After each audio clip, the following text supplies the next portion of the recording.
Welcome, participants. We'll be starting shortly. While waiting, please put your name, your business, and what you're excited to learn about during this webinar on today. Hello, Holly, Hazel Parker.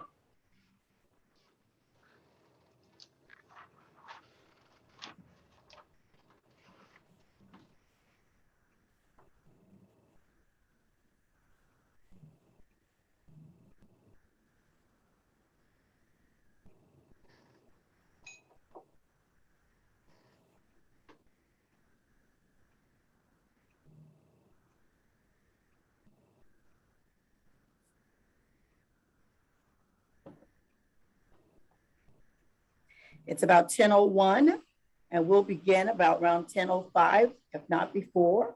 We ask all of our participants as they join the call on today, put your name, the name of your business, and what you're excited to learn about during this webinar on today. Hello, Amy Anderson.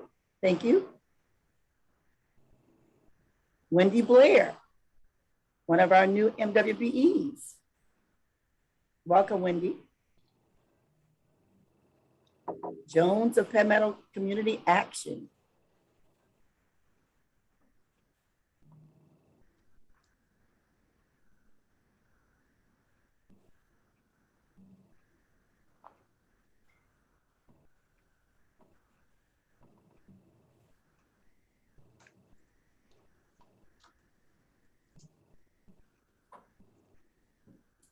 We'll be getting shortly. We'll get started shortly, because we have a lot of valuable and power pack information that we'll be sharing with you all on this morning with our panel of experts. And we're excited to have them with us on today. Just a few more minutes, and we're going to get started. Hello, Rick Clark. All right. Good morning to everyone, and welcome to Doing Business with the Government.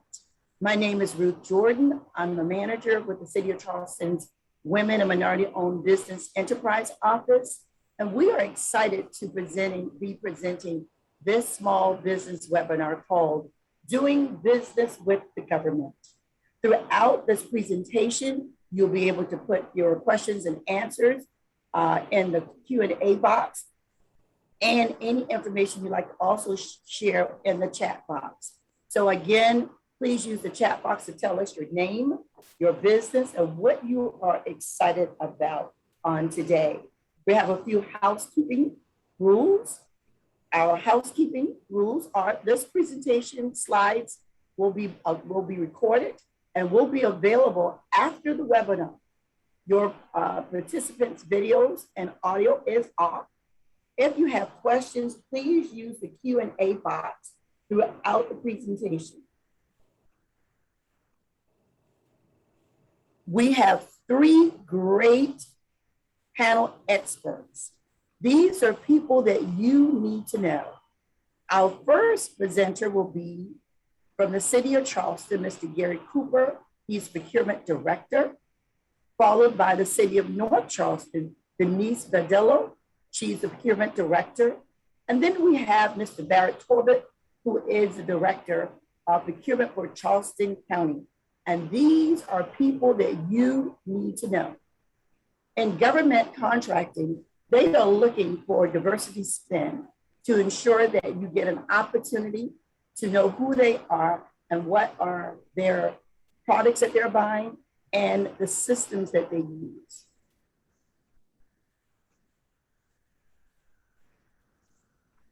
All right, we're going to get started with our first expert panelist.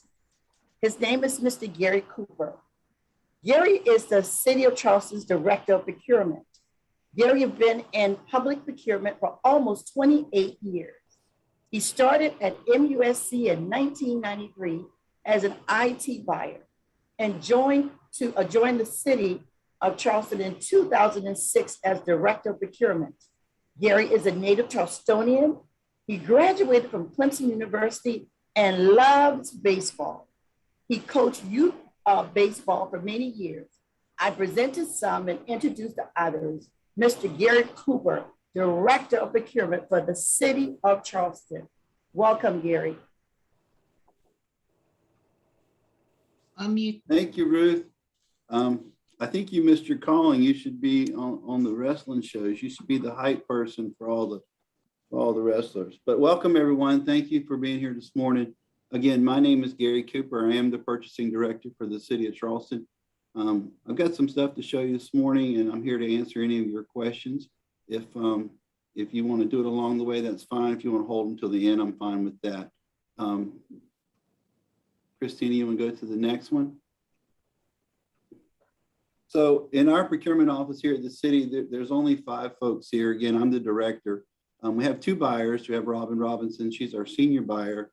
And Vera White is our junior buyer. She just came over from MUSC as well, so she's relatively new here. Joshua Kale is our contract and coordinator. He is responsible for contracts, inspections, all those kind of fun stuff. And he's also responsible for surplus property. The city of Charleston sells all of its surplus property, most of it, on a website called govdeals.com. So if anybody's interested in surplus property, you can find all of our surplus property out on the web.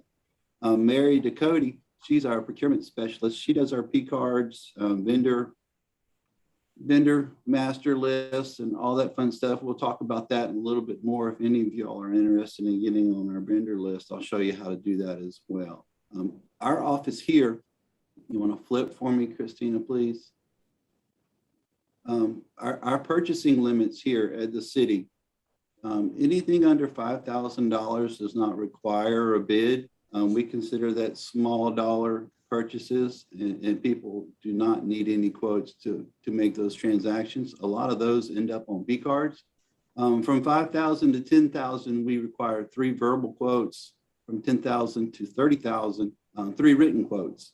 Anything over $30,000 is considered a formal solicitation, and we'll talk about that in just a second. But back to getting the 3 quotes. We are very decentralized here. Our departments are allowed to go out and get those 3 quotes on their own. So more often than not, by the time that those quotes show up to us, they've already been received, and we're just basically processing them.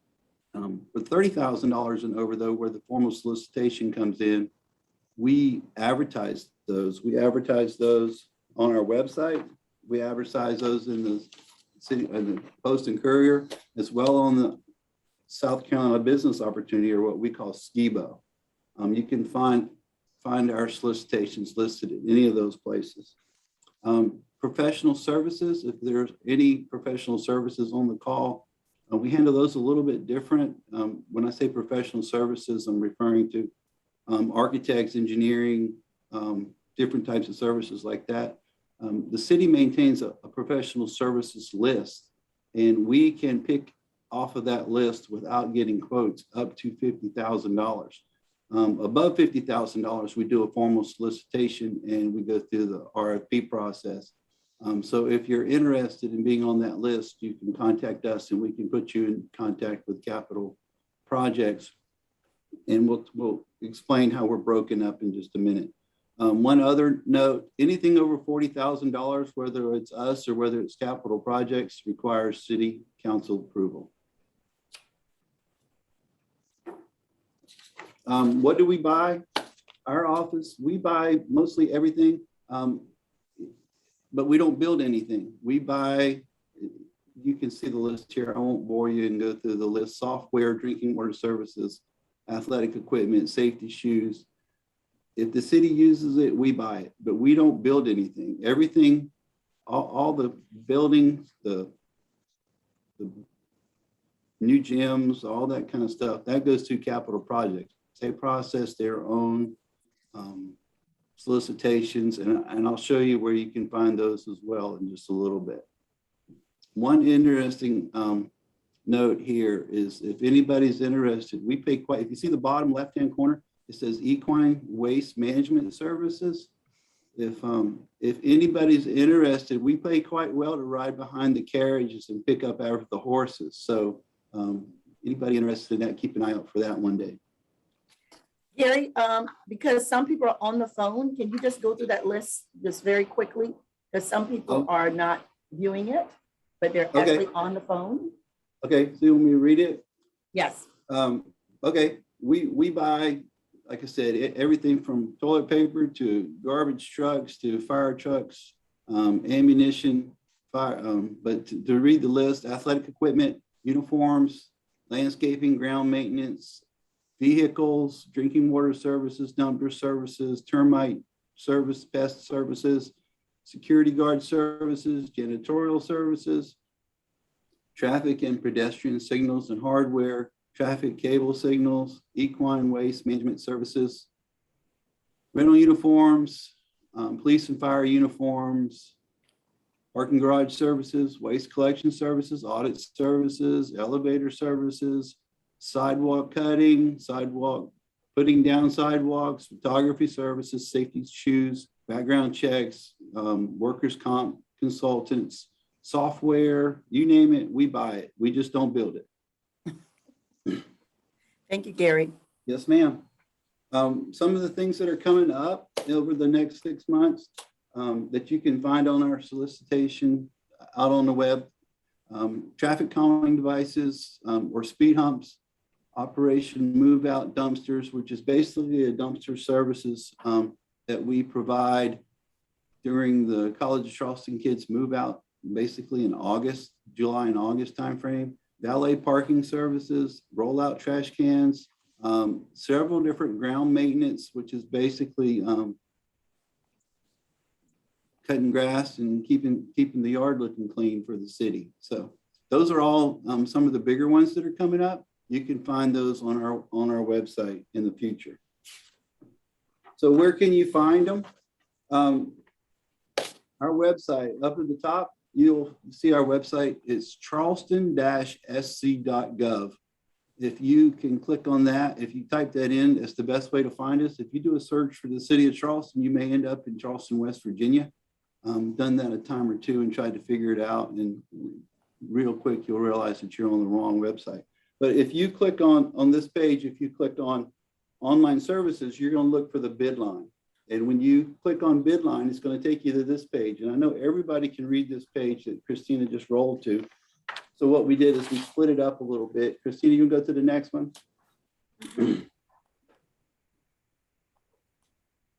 So now you can actually see the top of the page. And what you're going to find here is, this is where you're going to find all the information for the city of Charleston for the solicitations that we put out. I spoke earlier about capital projects. Again, capital projects, they build the fire stations, the museums, all this different stuff. They're going to put all that out. They're located at 823 Meeting Street, which is, for any old timers, that's the old Coca-Cola plant down at the end of Meeting Street. We are located at 75 Calhoun Street on the 3rd floor in the school district building. And one note, those are the two places that you'll deliver any proposals that you may deliver to the city of Charleston.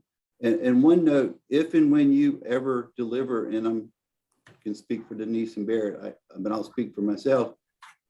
If you ever deliver a proposal and it says be here at 12 noon on Friday, please do not be late. We will not accept your proposal once we start the bid opening meeting. We do not accept proposals, and we will turn you away. One note, when we built the Gill Yard, we had $1 million furniture purchase, and the young lady was 5 minutes late, and we turned her away, and she left in tears. So please do not be late. We don't allow for flat tires, stuck bridges, flooded streets, any of that.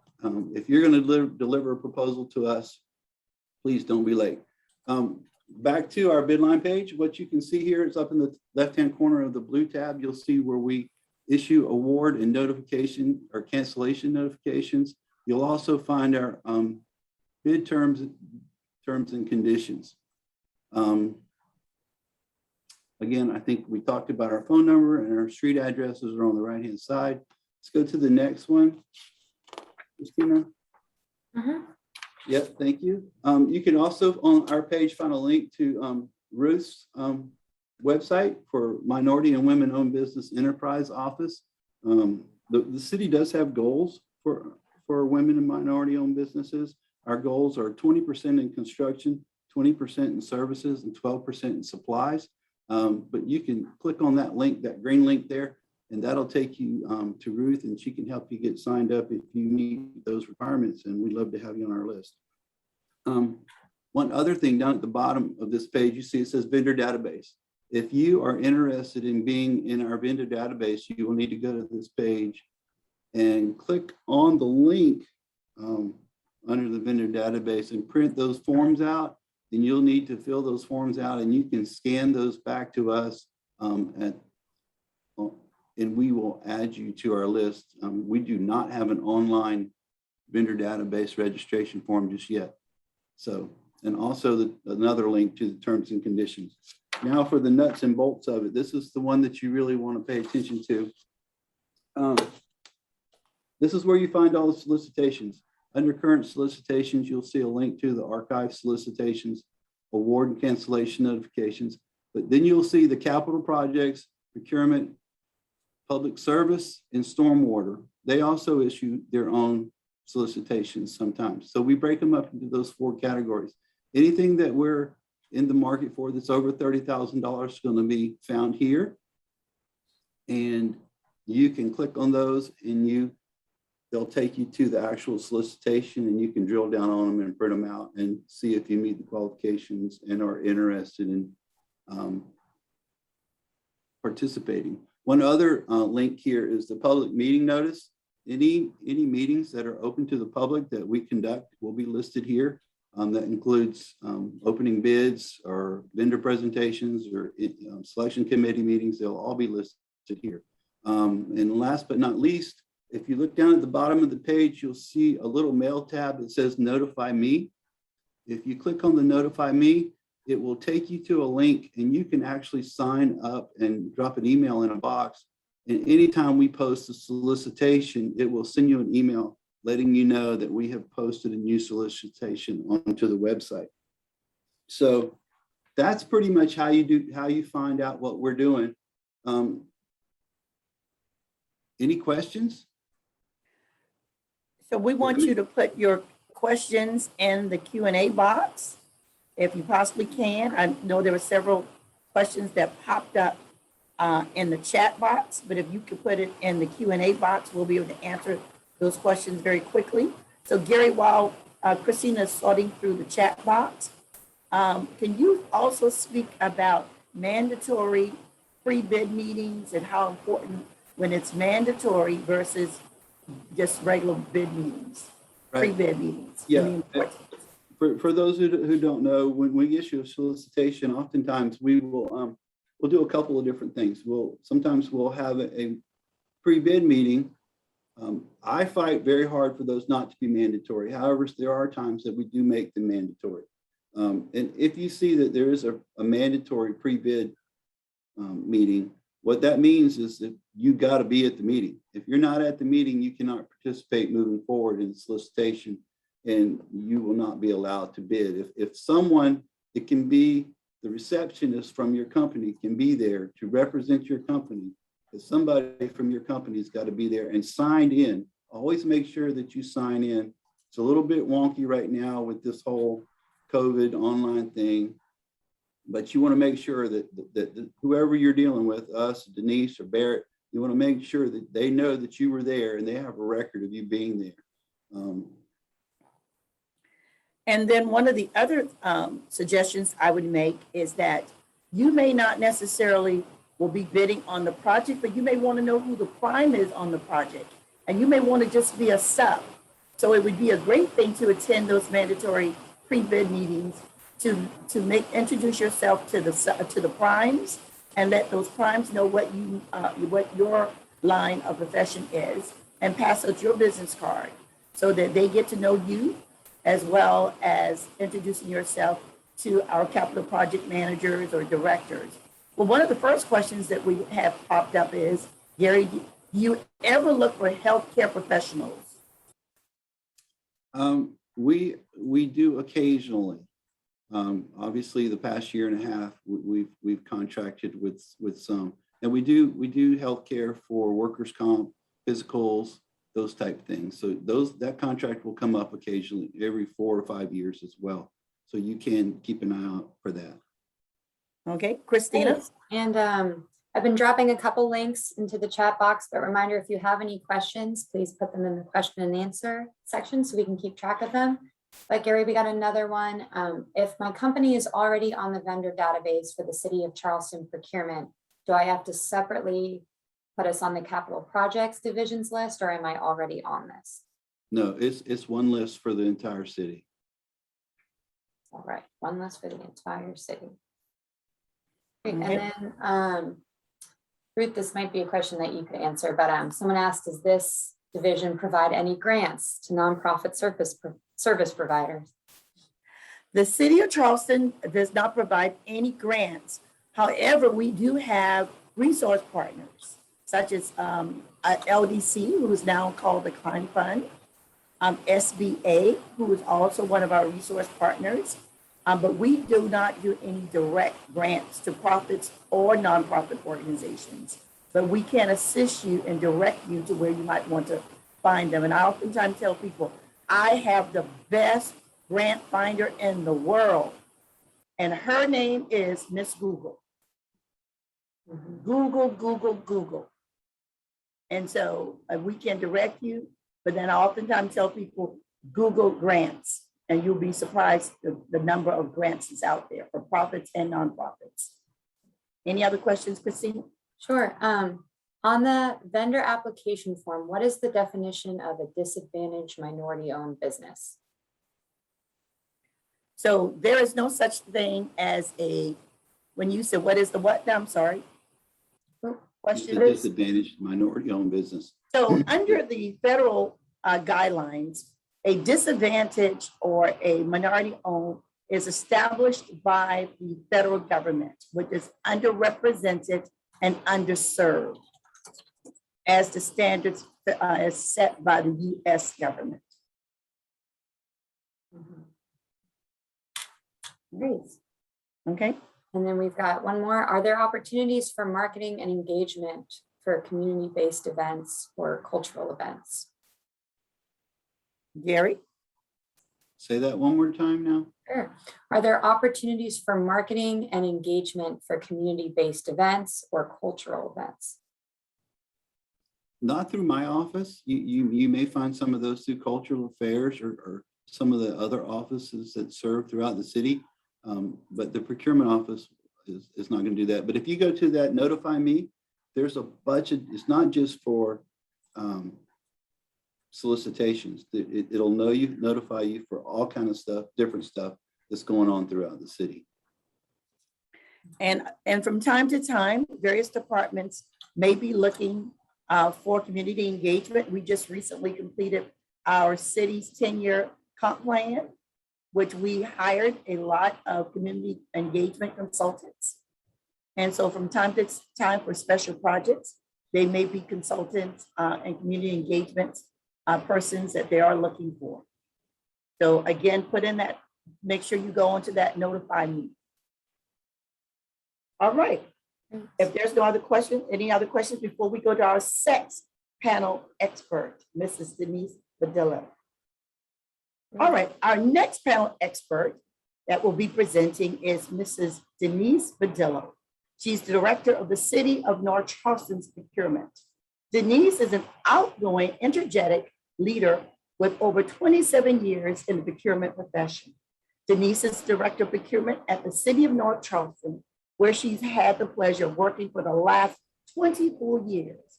Prior to working with the city, Denise worked in the private sector. Denise is an avid believer of buying local and utilizing small businesses in every opportunity. Her knowledge, passion, and management skills have earned her the respect of her team members and agency. Denise is an active member of the South Carolina Association of Governmental Purchasing Officials.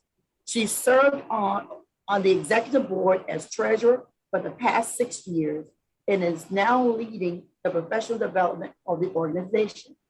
Over the past 24 years of volunteer service with the South Carolina Association of Governmental Purchasing Officials, Denise has chaired and served on multiple committees.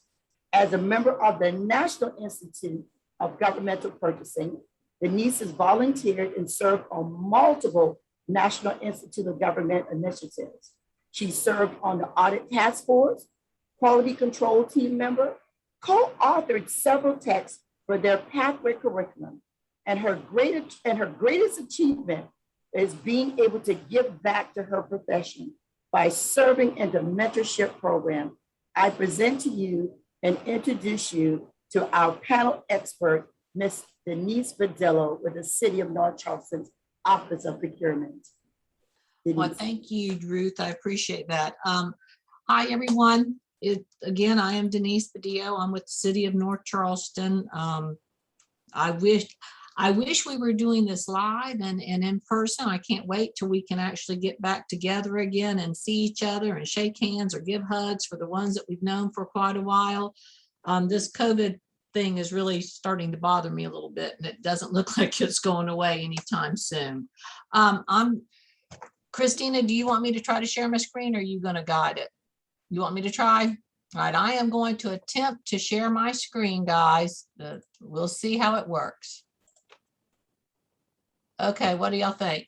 Can you get it? We All got right. it. Perfect. Okay, first off, my slides are not near as fancy as the City of Charleston's. Gary and Barrett have outdone themselves on the slides. Mine really talks more about our disadvantaged program, but I will try to hit and touch on anything and everything related to the procurement department with the city. As Ruth spoke about, we are very, we try very hard to buy local. We always are not able to do so, but we do try to buy local. When I say local, we usually try to do it within the City of North Charleston, but we will also reach out to the Tri-County. For our small disadvantaged minority program, we do reach out to all 3 counties that we sit in, which is Charleston County, Berkeley County, and Dorchester County. North Charleston is, spread out a little bit throughout all 3 of those counties. So for our small business program, anyone in those counties could qualify for it. When we talk about our small business program, we really put an emphasis on the small business. The City of Charleston, Charleston County, the state of South Carolina, DOT, they have a very different program for their disadvantaged businesses. They offer a larger dollar value. So we usually just piggyback off of their resources when we're looking at large dollar projects. Our program focuses on businesses that do not gross more than $500,000 in a year. So it is very small. And again, we will utilize the state's certification program. We'll go to the City of Charleston's. I go to the county's program. And when I'm doing a construction project, I will utilize those lists to solicit. When we talk about the benefits of our program, what we're really trying to do is bring exposure to the small businesses. We offer networking opportunities where you can come and meet other small businesses. Like we may have insurance brokers. So if you're a small business and you're just now learning how to achieve sureties for bonding, things of that nature, we have insurance companies come and help guide you. We offer workshops to help you learn how to do a request for qualification or a request for proposal. We will notify you, once you become a vendor with us, we'll notify you of every procurement opportunity that we have. Again, we offer the training on how to submit our bids. how to help put together an RFP, what we're looking for. There's multiple benefits to being a part of our program. To register, we asked you to become a vendor with the city of North Charleston first. And you can do that by going to www.northcharleston.org. I believe Christina will put up an actual link to our vendor page. When you click on that link, it'll take you to several opportunities. First, it'll bring you to our vendor registry. It is free to join. Once you fill that out, we'll ask you to provide any type of service that you can provide. Once you do that, then we want you, if you're eligible, to fill out the application for our small disadvantaged minority program. We ask for additional information. It might be, we might need tax records, we may not. We'll ask for references, but it's all spelled out for you on that one page. You will also be able, at that link, be able to find and see all the projects that we have out for solicitation. Everything is on that one page. It's very easy to find. It's very user-friendly. When we talk about procurement, my office handles everything. I'm not as lucky as the city of Charleston. There's 4 of us in this office. Myself, I have a deputy who is also my buyer. I have an admin who you would want to get to know. That's Faye Skipper. She's the one that helps get your payments processed. And then I have a clerk, Steve, who handles our everyday small purchases. As far as our thresholds, we consider small dollar anything under $1,500. Anything $1,500 to $10,000, we ask for 2 quotes. $10,000 to $49,999, we ask for 3 quotes. Now I will have to take everything to council. Ours, it works a little bit different than how Gary described his. If it was already approved during our budget process with council, I do not have to go back to my council. So as long as I'm soliciting it in a normal manner, if it comes in and it's 500,000, if it's $1 million, if it was already approved during our budget process, I do not have to go back to council. If it was not approved in the budget process, or if, let's say, we only received 1 bid, or we went out for proposals versus a straight solicitation, a straight invitation to bid, I would take it to council to let them know, you know, what was different about this procurement. What do we purchase with the city? We purchase everything. I've already talked about our requirements, and I'll go back to that for the program. But we go vertical and we buy horizontal. We build it, we construct it. I buy police cars, I buy fire trucks, I buy pencils, I buy toilet paper, I buy landscaping, we buy catering. We also, any type of advertising for any type of social, we buy t-shirts, we buy posters, we purchase anything that a city employee needs to perform their job. It is purchased through this office. We handle the P-card program. We handle, we also utilize our surplus through Gov Deals or Gov World. It's online, it's on the internet. That information is also on our website. And we do it all in this office. So you only have to come to one place to see what we're looking for. All right. And we also advertise. When you go to our website, it will show you what we have out for quotes and for what we have out for formal solicitations. Let's see here. Denise, before you leave formal solicitation and Sure. quotes, can you elaborate a little bit more on what is a quote and what is a formal solicitation? A formal solicitation is anything valued over $50,000. When we go out for a formal solicitation, we will advertise that on our website. If it hasn't been previously approved in our budget process, I would have to take it to council. We'll also advertise it in SCIBO. We no longer advertise in the Post and Courier. We solicit it through our Facebooks, through our Twitter, through all social media. During COVID, when we were trying to figure out ways to cut cost, dropping it out of the paper, there wasn't that much. We were not receiving, based on the information that we went out for surveys, most of our vendors were finding information out through our website. Our system, when we go out for a solicitation or a quote, it allows me, anybody who is registered in our system, for me to send that information to them through a link.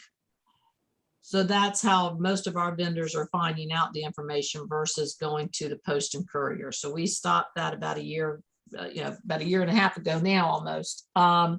So a quote to me is, I'm looking for 3 quotes. It's under $50,000, or I'm looking for 2 quotes. And then a solicitation is when it's more formal. We're going to ask for So a quote could be bids. verbal? It might be verbal, but most of the time we ask for either email or it's a paper form that they can shoot me an email or fax it to me. So your buyer will go out and looking for 3 quotes, and they could call 3 people on your list or on our list or on your contact. And Yes. they will call multiple people and will get quotes. And those quotes can be taken verbally or for tracking. It can be sent back via email. Yes, ma'am. Or Okay. fax. Or fax. Yes, we'll also accept fax still right now. And so they Right. basically could go out looking on those lists of your list that you have actively, or SCDOT's list, or the county's list, or the city of Charleston's list, right? Yes, ma'am. Okay.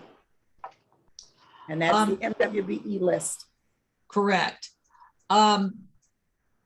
Also, when we are, our program, our small disadvantaged program is very new. We initiated it at the end of 2018. We pushed it really, really hard in 19, and then COVID hit, and it kind of went by the wayside to a certain degree. We weren't out promoting it as actively as we had been. We are really trying to start it up again. So this is a great opportunity for me to let your registrants know. Again, your annual gross, our emphasis is on the small business. So it cannot exceed 500,000. If you are a woman-owned business, we need you to be your business needs to be ran and operated. We really want the true small disadvantaged businesses. So you need to be operating and working at it at least 50%, of the day to be a part of it. You've also need to be in operation for at least 1 year. So those are some of the requirements that we ask for to be a part of the program. Does the city of North Charleston have any goals or aspirational goals? Construction is 25%. Okay, 25% to include qualified women minority-owned businesses. Okay? Yes, ma'am. Yes, Right. ma'am. And what about 25%. services or supplies? We have not set an actual goal yet. Last year, we reached 28%, but we have not set a definite goal yet. We're still working towards that. Construction was an easier fit for us to be able to identify and can control. So we're working towards that. Great.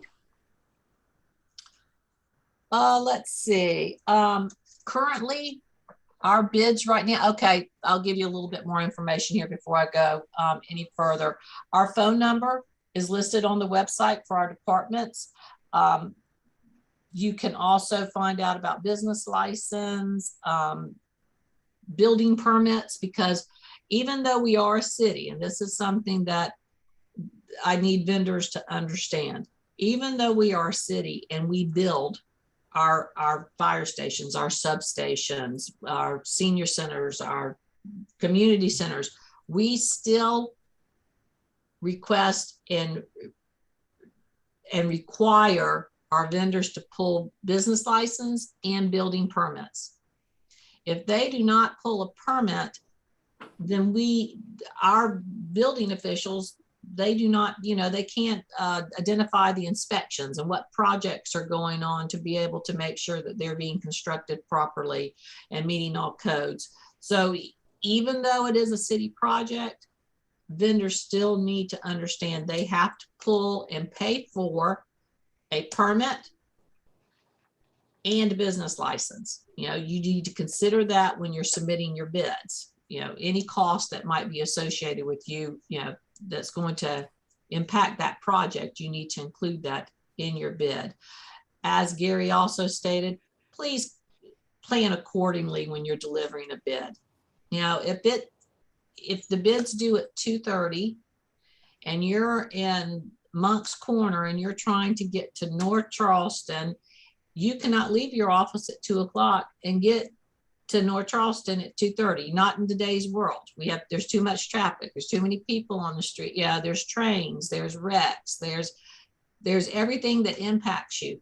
And we are not going to accept it at 2:30 in our watch, whatever watch we're using, whatever clock we're watching, that's the rule.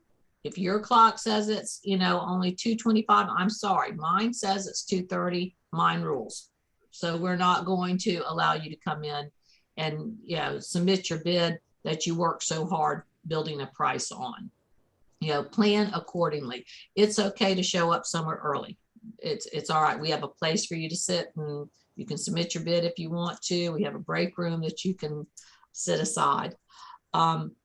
As far as mandatory and non-mandatory bids, I am an advocate for non-mandatory, but there are times when we have to have mandatory. If it is a facility that is not open during the day and you're going to have to see inside the facility in order to submit a bid, we do not have time necessarily to meet vendors every day of the week at this facility to let them in.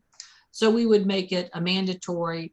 We might offer it a couple of times, do different time frames to allow vendors to come in with their subcontractors to look at the project. But again, we can't be there all the time. And that's why we make it mandatory. Again, vendors need to understand this. There is a reason. We're not just trying to play hardball and make it hard. There's a reason we want you to come and see it. It's important. You need to visualize it. Everybody needs to be on board to hear it. That's why we're asking for a mandatory. Let's see, what else do I need to go over? Denise, we got a couple of questions. If you want to Sure. take a pause to answer, we have, and Gary might be able to answer this too. How long do you have to be in business to be added to a vendor list? You can open your business tomorrow and sign up to be a vendor with the city of North Charleston, the same day. Now, to be a part of our program for the city of North Charleston, you would need to be in business for 1 year. We have no minimum requirements to be on the vendor list. Great. And then can a woman-owned business participate if annual income exceeds the limits? You will certainly be a vendor, yes, and we would still reach out to you and you would be notified of any solicitation that we have. You just would not be able to be a part of that, of our small business program. Of the disadvantaged business program. Right. Yep. So again, just to reiterate what Denise said, is to be part of their small disadvantaged business program. The income, your gross income, it cannot exceed $500,000. However, that does not preclude you from bidding on projects and being a part of your procurement system with the city of North Charleston. There's too much business that our small businesses are missing out on, working with municipal governments and county government as well as the state. So with the city of Charleston, our MWBE is 7.5 million gross sales and 1.3 million for personal income. Great, and I think just one more question before you continue on, Denise. If your business does not employ staff, do you still need workman's comp insurance? We ask for it, but we will waive it. For most, if you are a single, one person show, we will 99% of the time waive that requirement. Great, and we've got a couple more questions, but I think we'll let Denise also continue and have some opportunity at the end as well. Okay.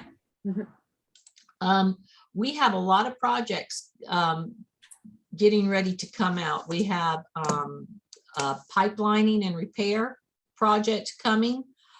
We have a demolition of some housing on the former Navy base. We are building a new senior center on the south side of the city. We are repairing our retaining wall at Quarterman's Lake. We are building family style restrooms at several different locations. We also are looking for radar signs and speed humps. So those are just some of the things that we are currently out for solicitation on. We just awarded some pest control. We just went out for security. So those will be reoccurring probably in the next 6 months, but right now we just awarded those. Any other questions? Yes, we've got several. Does the city of North Charleston advertise in Spanish to reach the Hispanic community? We do not. We currently do not do that. I will reach out to our web and see if there's a way that it can be translated. But that's a good question. No, we do not. Mm-hmm. And Denise, you might want to maybe include on your outreach the Hispanic Association here in Charleston, which is a great group, and Diane Salant is a member of the Hispanic Business Association. And so we are trying to be more intentional and sending things to the Hispanic Business Association so that they can distribute that as well. Wonderful. That's great information. Great. And then we've got a couple more. Someone was asking, does the city of Charleston and North Charleston always take the lowest bid, or do they evaluate what companies can offer? As far as the city of North Charleston, it depends on how I'm soliciting it. So if I go out for an invitation for bid, we know what we want. There's opportunity for everyone. We certainly ask for there's some minor qualifications in there they're going to have to be able to meet. But if they're submitting that bid, they're telling me that they can meet all of our requirements. So it is based on low bid. If I go out for a request for proposal, there are usually other criteria that we will look at. So depending on the project, it'll depend. That's what the criteria might be. It might be if we're looking for service centers for some of our equipment. One of the criteria might be, where you're located. We do not want to have to drive to Columbia to have something serviced. That's going to be more that's not going to be cost effective to the city. So that might be a criteria that's more important to us. So it would be based on price and other criteria. Great. Gary? Yeah, we're very similar. It depends on the type of solicitation that we issue. If we issue a straight up bid, we're going to take the lowest qualified and responsive bidder. If we issue a solicitation, there's going to be scoring criteria in that solicitation that we're going to tell you that we're going to score you on, whether it's company history, financials, previous experience, all these different categories. And those are generally, we just recently, we're in the middle of awarding one for the parking garage services. So we were looking for a management company to run our parking garages. So the answer to the question is, depends on the type of solicitation that we issue. What about sealed bids? The sealed bid When it is comes to sealed basically, bids, Gary. yeah, that's when we take bids, they're sealed bids. You need to provide them in a sealed envelope so that we can make sure that they haven't been tampered with. We generally open them at the bid meeting in front of anybody who wants to be there. Those are public meetings. We'll read the name and the number off of them, and then we'll go about doing our due diligence to make sure that the low bidder is responsive and responsible and can do what they say they're going to do. But yeah, every bid is sealed. So on Now, the sealed quotes. bid, Now, they quotes, typically will take the lowest bidder. However, it is contingent upon verification and meeting all the criteria that Gary and Denise talked about. right So now, when they open those bids in public, you will hear and see what those numbers were. right now, quotes are different. Quotes can be emailed, faxed, scanned, whatever. Those do not have to be sealed, but a formal solicitation is a sealed bid. Those bids need to come into our office in a sealed box, envelope, however you want to get it to me. But when we sit down to open them, it need to be able to open them up. Great.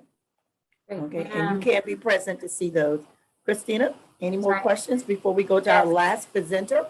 Yes, we've got a couple. And Diane, could you go back one slide? I was asking to view your previous slide. I believe this is it.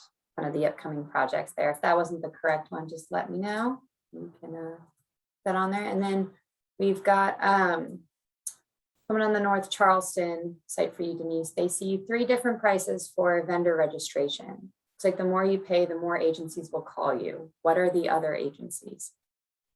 Okay. We use vendor registry for vendors to register. It is free for our vendors who just want to be notified through North Charleston. Mhm. If you choose to pay, it is any other agency that is a member of that vendor registry. So if the city of Charleston uses vendor registry, then if you're paying that fee, you would see any solicitations that the city of Charleston does. If the town of Mount Pleasant uses vendor registry, you would see any solicitations that the town of Mount Pleasant does. There is no cost to be a vendor though for just North Charleston. And with that being said, I want to, it is so important. I see this a lot and I hear it a lot, and I imagine so does Barrett and Gary. We need vendors to register. We need you to sign up. I don't know you're out there if you're not one of our vendors. When I'm putting out a solicitation or I'm putting out a quote, it will notify everyone who is signed up for North Charleston. It's free. We'll send it to you. You'll know about it, whether it's a quote or a sealed bid or an RFP. If we're going out for qualifications, you would be notified. If I'm really trying to reach out and hit a different, I don't have enough vendors, if I'm looking for it, then I'm going to reach over to Charleston counties. I'm going to go to the state's website. I'm going to go to the city of North Charleston, and I'm going to start looking at vendors there. But it's a lot harder for me to pull their data versus pulling my own data.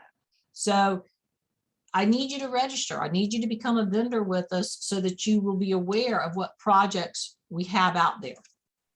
So that is something that we can't stress enough. We need you to register. There's no cost to register for each of the entities. So Yeah, if you want to register for the city of Charleston, there's no cost for you to register for the city of Charleston. Charleston County, there's no cost to register to be a vendor with the county of Charleston. With any of our local, local municipalities or governments, there's no charge to be a vendor. So don't put a cost out there to be notified. Just go to each agency and register and save yourself some money and some, a little bit more time, but it's worth it that way. Great. And that is so true, Denise. And oftentimes tell MWBEs, minority-owned businesses, you have to do your due diligence. You have to go register. But more importantly, even if you are MWBE certified, if you have a MWBE certification, it is just a license to hunt for business. You have to do your due diligence. And so we present these free webinars throughout the month. The city of North Charleston, the county, we all are here trying to assist to help you grow and scale your business. Any other questions, Christina? I think we could save some to the end if we'd like to go to our final Okay. presentation. All right. All right, Now we have the county. let me The county is share. the one with all the money.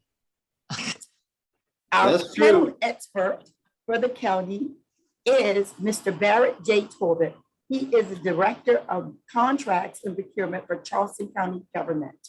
Barrett is, again, like I said, Barrett's goal for procurement is to increase opportunities for minority and women-owned businesses, develop a business training academy for small entrepreneurs, and work with the community to develop a mentorship program for businesses to improve the knowledge of procurement process with small firms. Barrett has an MBA from Webster University and a Bachelor's of Science in Management of Human Resources from Central Wesley University and is a native Charlestonian. He has over 20 years of experience in procurement and in providing financial opportunities for small businesses.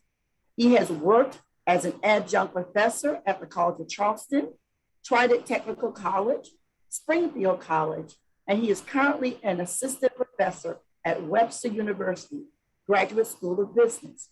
He currently serves on the accreditation board for the School of Business for South Carolina State University.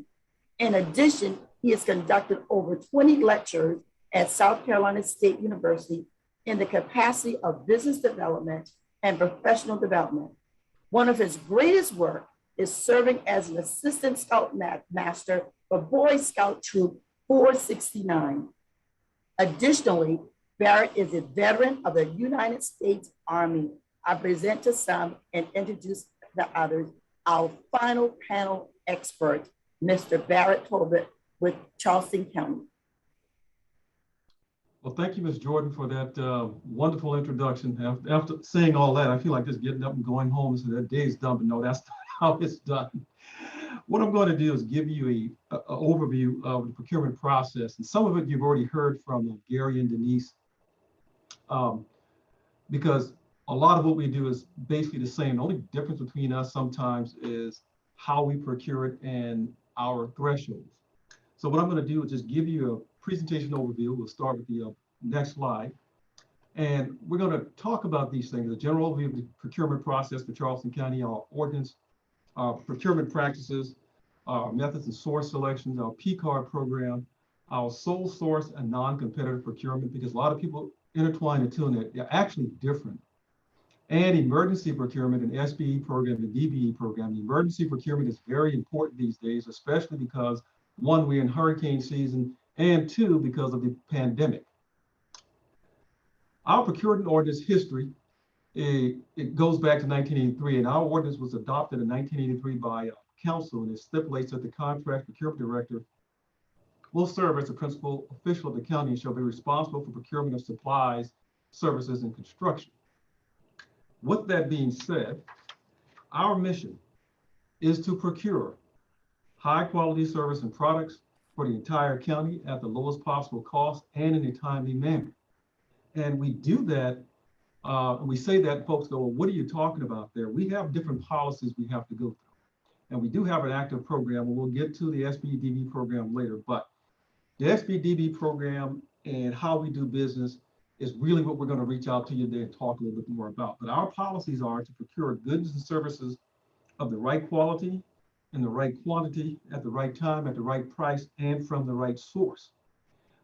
Here, as they said, we have all the money. We spend probably over about $700 million a year here at Charleston County. So we spend money on a whole lot of goods and services. But here are our procedures and what we talk about. And one of the things I always tell people, when you start dealing with the government, you're dealing in alphabet soup. So get ready for all these little acronyms that come at you. And just like everyone else, we do bids, quotes, proposals, and qualifications. How we get there is quite interesting. And once we've determined we're going to work with you, we issue a purchase order, and then we follow up on the order. Let's look at our methods of how we go about getting people in here. We have our RFQs, our request for quotes.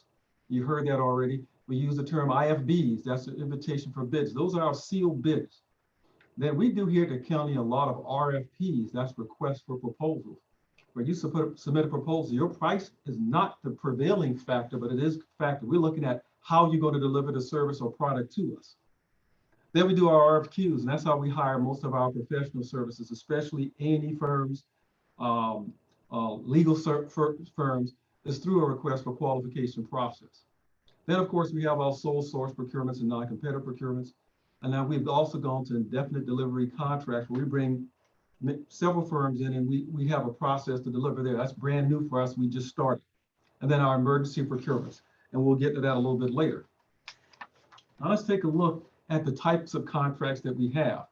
And this is just a condensed version, but like Denise said, and also that Gary said, we buy everything, but we do A&E services, construction, consulting, information technology, landscaping, medical, legal, janitorial, security, automotive, and heavy equipment. We buy a lot of heavy equipment around here. We buy a lot of cars for the sheriff department and everybody else around here. We buy guns, bullets, uniforms, toilet paper, janitorial, pens, paper, masks, all those good things. We buy professional services. We buy the whole gamut here. We get them sometimes through the just direct purchase, and of course we go through a more formalized process. Now let's take a look at our thresholds. Now thresholds are just a little bit different than some of the other folks, but let's take a look. We have our informal and formal way of purchasing. Let's take a look at our informal. We say that if a department is going to purchase anything that's $10,000 and less, you don't have to call no more than one vendor. You pick that vendor out of the barrel, out of our vendor list, you call, you make the purchase. I do stress with us, because we use a lot of P cards here, that you have a system where you can accept credit cards. I say that for a reason, because if we make a purchase with you, a small purchase, you can get your money that same day, because we're going to pull out a P card and you can use it. To give you an example, we use our P card to the tune of about $15 million a year in purchases. We use it all the time. And we stress it all the time because it cuts down on the one thing that everybody wants to get rid of. Hopefully you can see me put it out. Paper, want to get rid of all the paperwork. So anything that's less than $10,000 and less, one quote, one vendor, you're good to go. Then we've changed it even a little bit more. Everything from $10 and 1 penny up to $100,000, we get 3 qualified quotes. 3 qualified quotes. Pay attention to that right there. Anything from $1 up to $100,000 is approved right here in the procurement office. We don't go to council for approval. We do it right here in the office. We sign off on it right here. So therefore, you have more of an opportunity in this, whereas our buyers and our extended buyers will give you a call. You give them a quote, we'll take a look at it. Now, I heard the conversation about, do we accept the lowest price bid all the time? No. Even in this process here, somebody's quote may be less than the other person's quote, but if you're not giving me what I want, I'm going to whomever is giving me what I've asked for, pure and simple. And the same goes for Denise and the same goes for Gary. When we start looking at those small, but for us, our informal procurements are really 100,000 and less. And then from 10,000 or less, that's our small purchase these days. And the reason why we changed our thresholds is because of the volume of what we spend around here at Charleston County government. We want to make sure all the departments get what they need in a more quickly and timely fashion.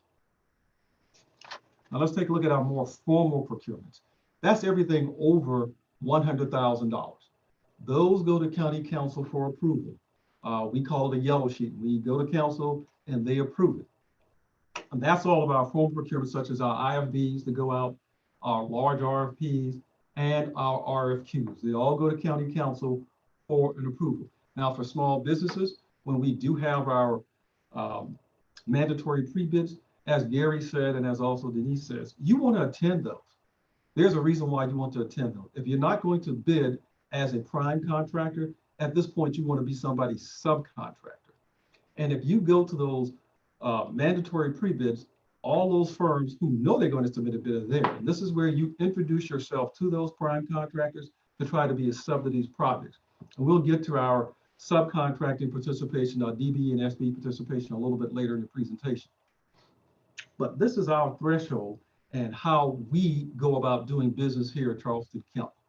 Now, we have a couple of other source selections that we do as well too, and that's our sole source, non-competitive, and emergency procurement. And how that works, and a lot of people get confused with the two words there, sole source, non-competitive procurement. A sole source definitely means that you're the only person, you're the only game in town that makes that product or that service.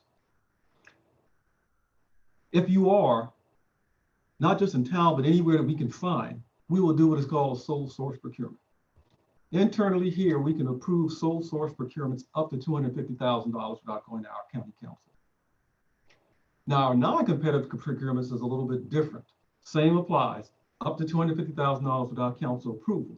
However, non-competitive means that somebody else do that particular product or offer that product or service, but we're getting it from you because we've already purchased from you, and we're trying to do something that's either standardized or makes sense. Say, for instance, someone puts up a security system, and that security system has a name attached to it. I don't want 5 or 6 different security systems going on. So now it's non-competitive. I'm going to go back to you so that you can continue building on that particular product or service you've done for me. So we don't want to go anywhere else. And that's the difference between the two. The sole source says you're the only one that do it. Non-competitive says you do have competition, but it's advantageous for us to continue working with this vendor because we're building a particular product or service that's going forward. Now we have what we call our emergency procurement. And I want to skip that for a minute. If you go to the next slide, I want to talk about our, if you go to the next slide, please. I want to talk about our P card program first. Our procurement cards issued to practically a whole lot of people in Charleston County. They have to go through a process. Purchases are less than or equal to $5,000. That's not true. We can go over $5,000 without purchases sometimes. We bought cars, heavy equipment with our P card. So therefore, we will open up a P card, and I'll give you an example. Last year during the midst of the pandemic, we were spending as much as $750,000 per purchase just to get items in here so that we can keep Charleston County operating in a safe manner. Employees have them, and as stated, it is an easy way to conduct business with us, and that's to include if you're doing a service with us or a product, we will use that P card. Even for someone who's doing some consulting work or some training with us, we say, hey, do you take a P card? We pull it out, charge it, and we go. Let's go to our emergency procurements, and we'll talk about that, and that's key. Our emergency procurements work in a very interesting way. What we determine as emergencies, hurricanes, earthquakes, floods, hazards, anything that's a threat to public health, welfare, or safety under any emergency conditions. If you remember last year, we were under emergency conditions first by the federal government, then the governor of South Carolina, then the county of Charleston. What that meant for us was everything we just talked about as far as our procurement rules went straight out the window.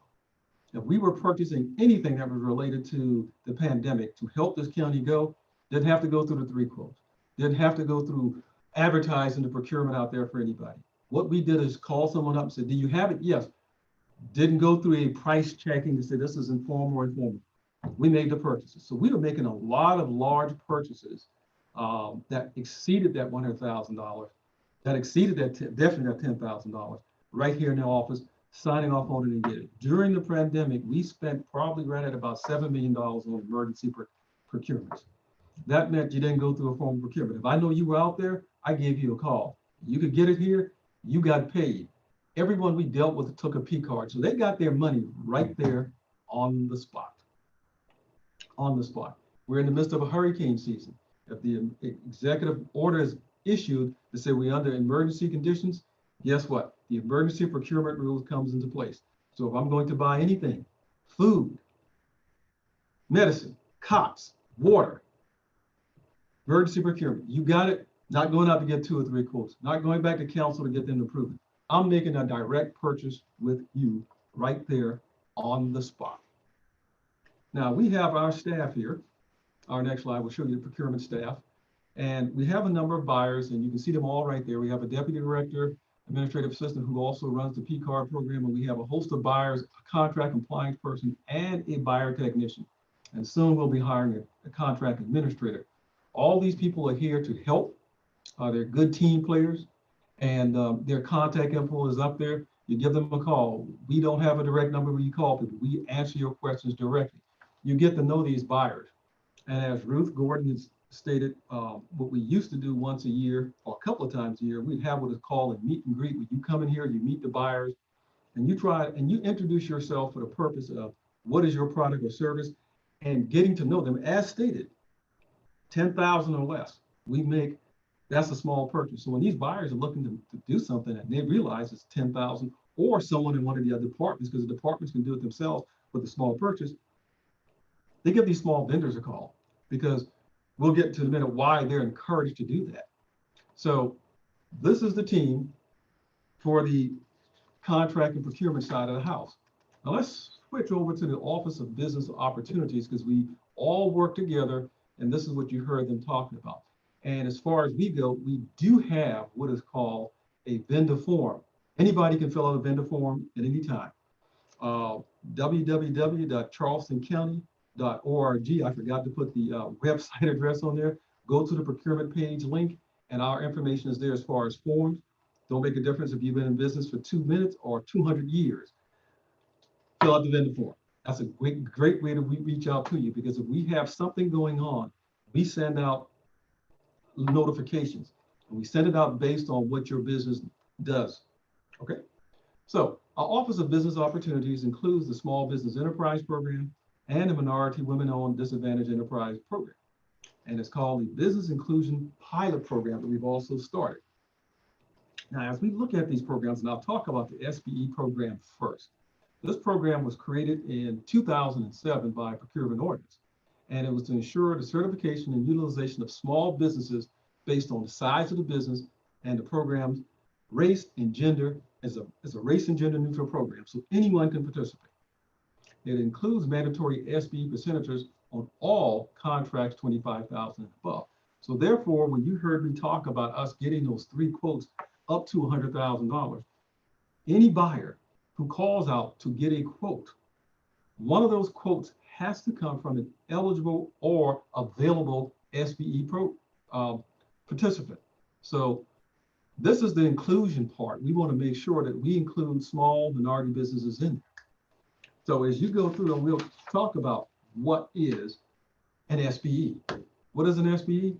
It's a for-profit business, not nonprofit. It has to be a for-profit business. We have a ceiling. Your annual gross sales cannot exceed 7.5 at all. You must be in business for at least 1 year and be able to produce to us some tax return. The business must be managed and controlled by the person who states that they are the owner. And the business can be located anywhere in the United States of America. That's the beauty of it. Now we go to that 7.5 million. Once you hit that 7.5 million, you graduate from the program. And that's the purpose, not to keep you in there forever. It is a growth program to help your business grow. So once you hit that 7.5 million, we've had several firms to do it. We graduated them from the program. And here's how it works. We put out a project, and I'll just say a road project, and here's what we require. Like we said, we get the mandatory quote, and that number there needs to change. I need to make that's a mistake in there. That should go from 10,000 up to 100,000. Professional services. So we have a project, and I'll give you an example. We're doing the Azalea Complex, which is a pretty big project for us because we're redoing everything over there where we keep our vehicles and we do repairs and maintenance to vehicles. That's going to be a $40 million project. The vendor who we have selected through an RFP process is going to have to meet these numbers right here. 17.5% of professional services on that will have to come from an SBE. 14% other services. 12.2% construction. A&E 10.4%, And on the goods and supplies, they're going to have to hit a 4.7% target. So when that vendor comes back to us to say, here is my plan to go forward, all those numbers right there will have to be in place with a qualified SBE firm that we certified through Charleston County Government. Talk about our business inclusion program a little bit more. And it's new, and it's an incentive program that we're still working on. And what we want to do is incentivize small business to facilitate growth. And it's going to be a 2-year initiative to increase inclusion in the procurement process. So therefore, what we're going to do is we're going to take some of our smaller projects and we're going to bid it out. We're going to have competition on those. We're going to bid those out. And what we will do is only those firms who are able to participate in that business inclusion program or the BIP could bid on those particular projects. We're looking more starting off with the road and drainage and sidewalk projects. And then as the program grows, we're going to even expand a little bit more.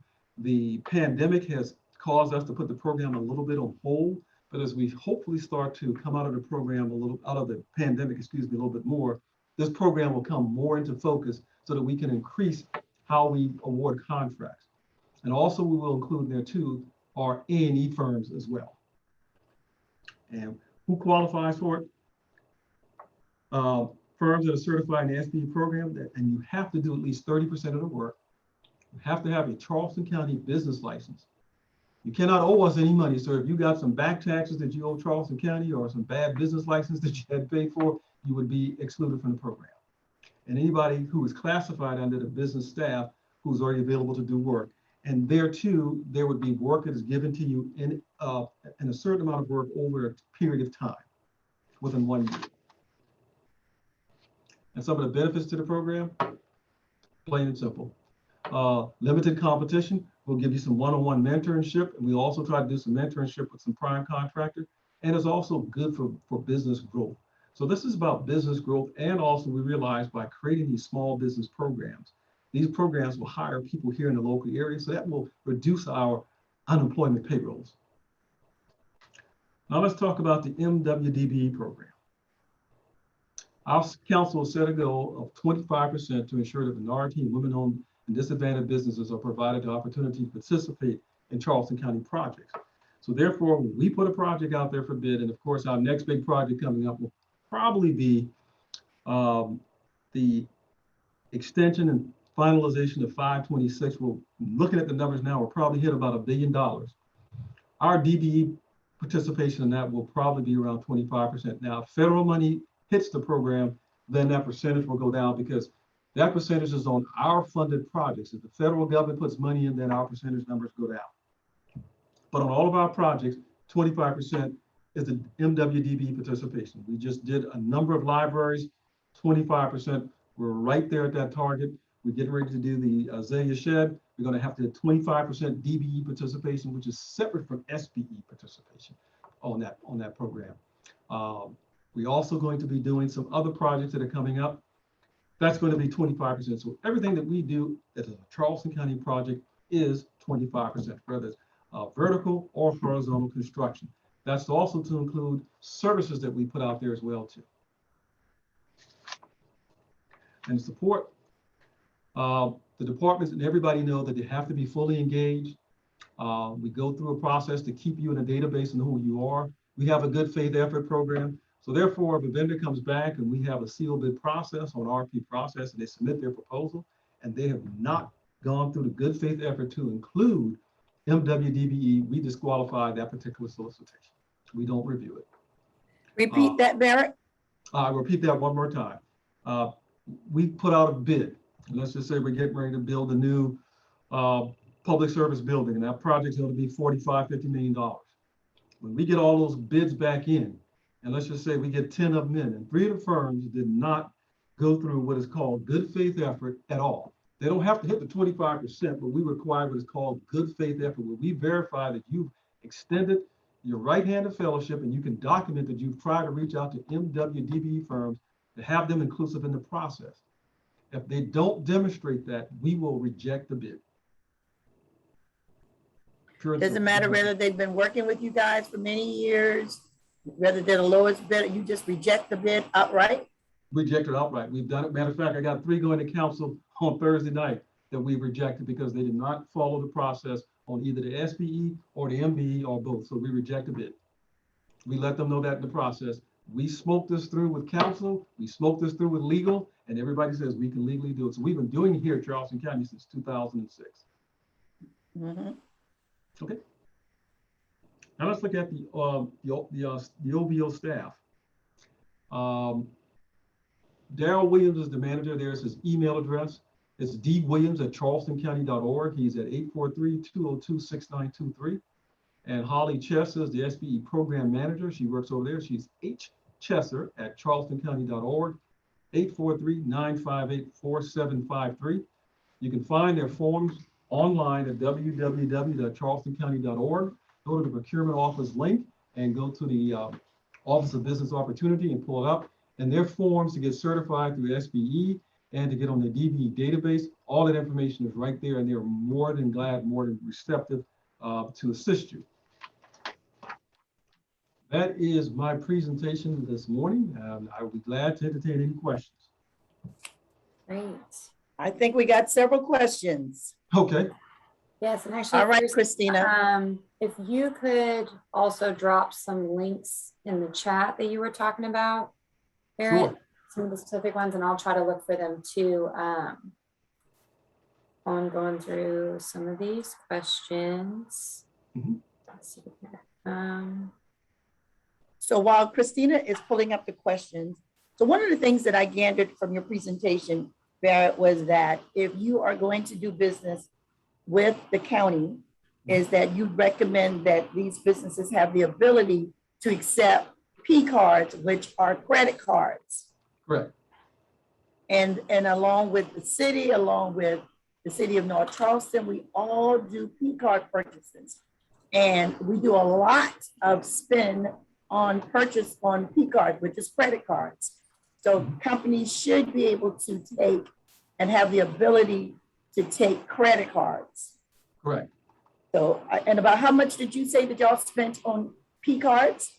Our actual annual P card spend this year will probably hit about $15 million. $15 million on a credit card. So your ability for companies to be able to take credit cards are important. Correct. All right. Very important because it helps the buyers and it helps the people out in the field who are making a purchase able to transact business a whole lot quicker. It cuts down on paperwork and somebody coming back here and doing a PO for a small purchase or purchase. It's done.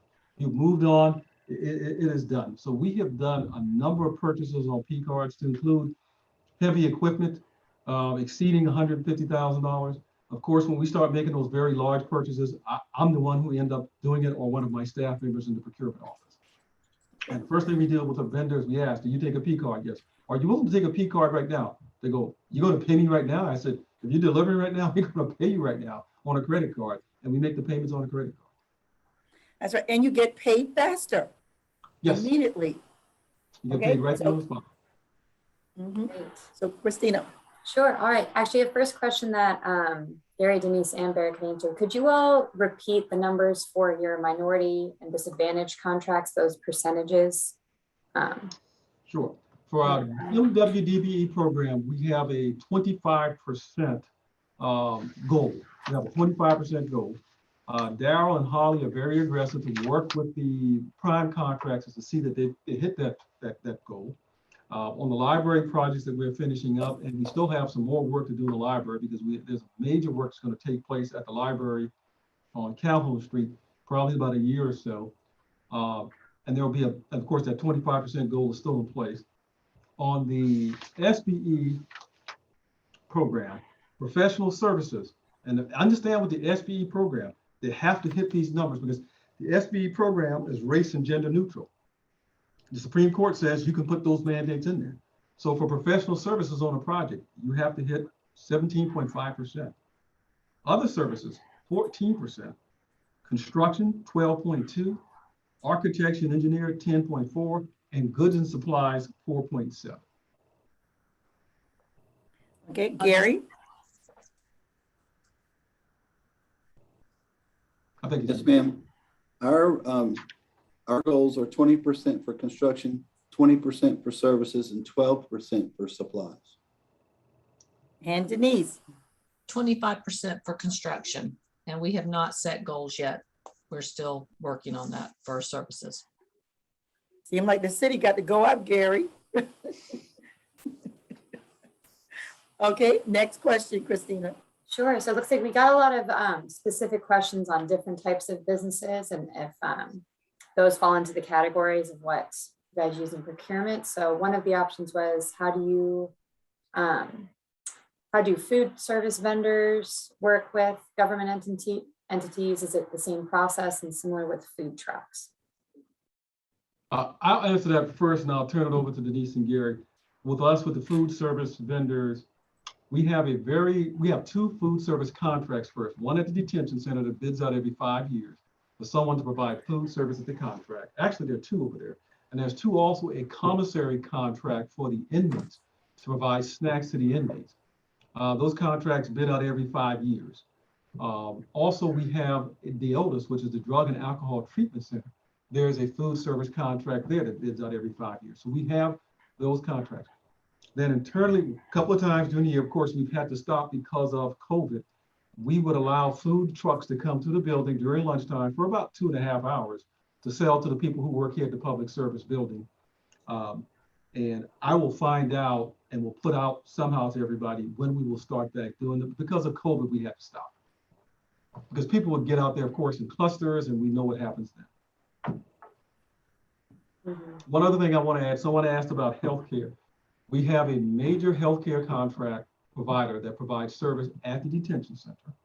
And also at our drug and alcohol treatment center, we have various doctors who have individual contracts with Charleston County and also nurses who provide service to Charleston County. So we have a health service component to Charleston County as well too. Great. Thanks, Denise. Very What about you for food services and health services? The city does not have a food service contract. We do not have jails or hospitals or anything that is part of our entity. We do allow food trucks to come to the city. Of course, right now with COVID, we have not. And we just set that up on a rotation basis. They sign up. And as long as they have all their proper license, we'll put them in there and we'll allow like 2 food trucks at a time to come and sit at City Hall for the lunchtime. Okay, Gary. Oh, Gary, you're on mute. Thank you. We do not have any food service contracts.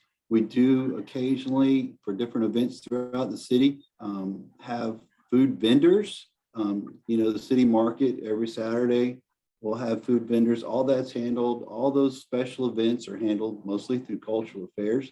If you're interested in trying to get on their list, I'm sure you can find it on the website as well. If you can't find it, please let me know and we'll put you in touch with the right folks.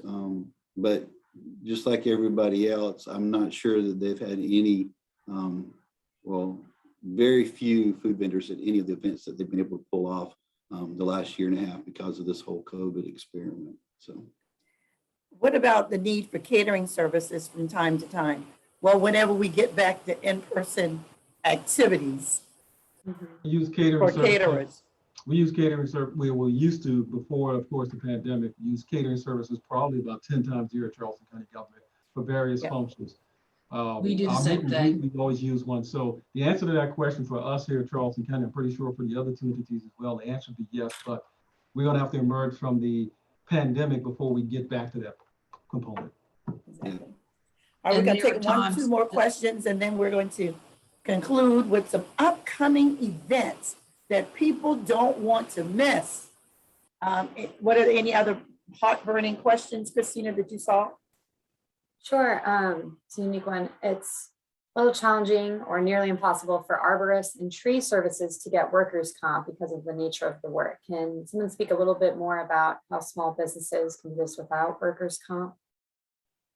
I'll go first with the city of North Charleston. We will waive the workman's comp when it's needed to.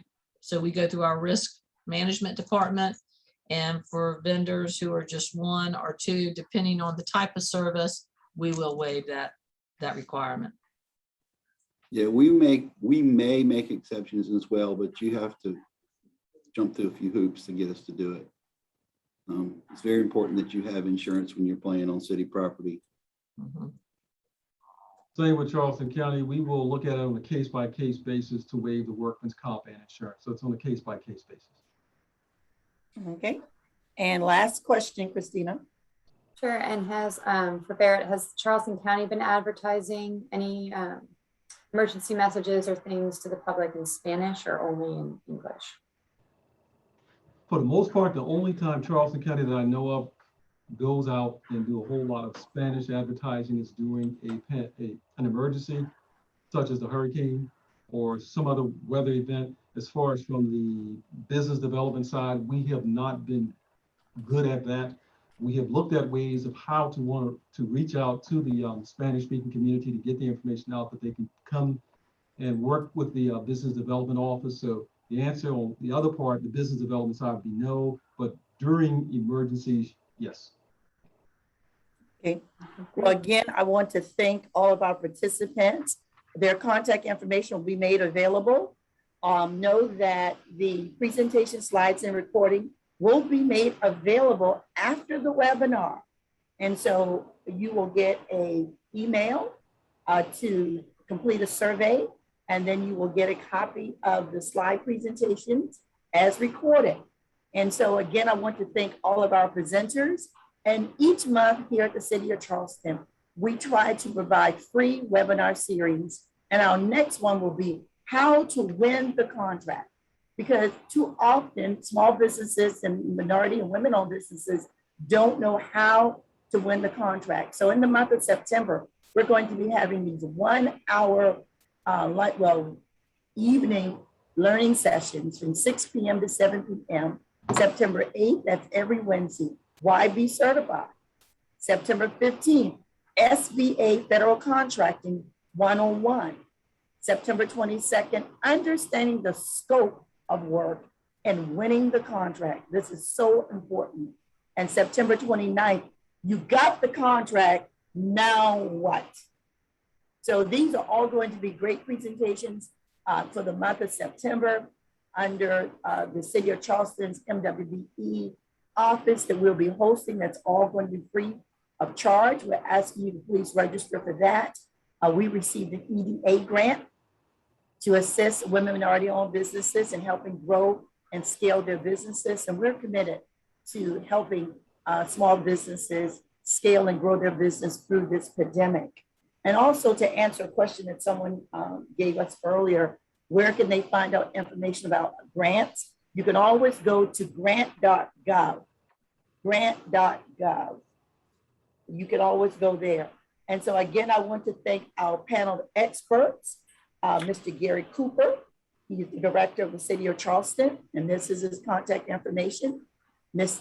Denise Padillo, our procurement director for the City of North Charleston. Mr. Barrett, director of contracts and procurement with Charleston County. And then Christina, who is our Zoom architect and our Zoom expert. I want to thank Christina for managing and making sure that this all went out without a hitch. And again, my name is Ruth Jordan with the City of Charleston's Office of Women and Minority-Owned Business. We are in charge of all the MWBE certifications, as well as assisting with any opportunities that the city may have. Again, I want to say thank you. Thank you as you lead this presentation, and we hope to see you soon. And we'll ask all of our panel of experts to please stay on the line for a few minutes as our participants exit. Thank you, Ruth. This is where we talk about the stipend, right? Yeah, sort of.